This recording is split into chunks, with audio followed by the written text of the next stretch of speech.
Новите цени на горивата ќе ја засилат инфлацијата, но кај нас тоа нема да биде драматична, изјави премиерот Христијан Мицкоски. Очекуваме да има влијание, но тоа влијание не очекуваме да биде големо влијание, да почекаме да ги видиме трошоците за живот како ќе се пресметаат и токму затоа директно од буџетот интервенираме. Ние сме една од ретките земји кои што директно од буџетот. Видите, имате држави кои што прават привид.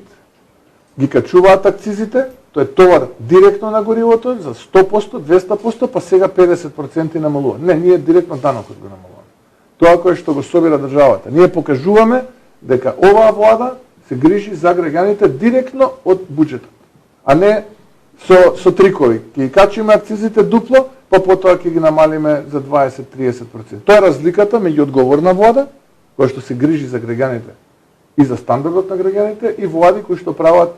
Мицкоски потврди дека вчера со ОКТА е постигнат договор за ново намалување на цените на горивата, кои сега ќе изнесуваат 3 денари помалку од оние кои ги соопшти регулаторна. Да, во текот на вчерашниот ден Министерката за енергетика, минерални суровини и рударство имаше разговор со генералниот директор на ОКТА и дополнително имаме уште 1 денар, така што денеска ќе имаме од денеска практично 3 денари попуст на сите оние бензински станици кои што се комитенти на ОКТА, така што од овие цени кои што се максимални, кои што ги утврди вчера регулаторната комисија за енергетика, имаме 3 денари попуст, со што ќе дојдеме до заклучок дека ги имаме апсолутно најниските горива во Европа во овој момент. Без оглед на сите пазарни турбуленции, владата не размислува за ограничена продажба на горивата. Во овој момент апсолутно нема никаква потреба од таква мерка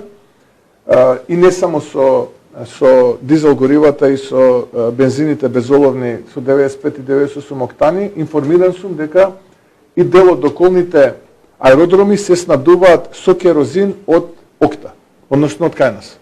Така што од земја која што ќе повторам коленичеше и молеше, стануваме земја која што генерира стабилност во регионот. Се разбира, предизвици има и ќе има, и тие предизвици ние ќе ги решаваме, но на кое што е најважно и ни е приоритет, а тоа е дека како држава имаме најниска цена за горивата за нашите граѓани и најниска цена за горивата за бизнисот. Владините интервенции со кои од 18 на 10% е намалена цената на горивата, заедно со договорениот попуст од страна на ОКТА, дневно на граѓаните им штедат до 200.000 евра, потенцираше премиерот Мицкоски.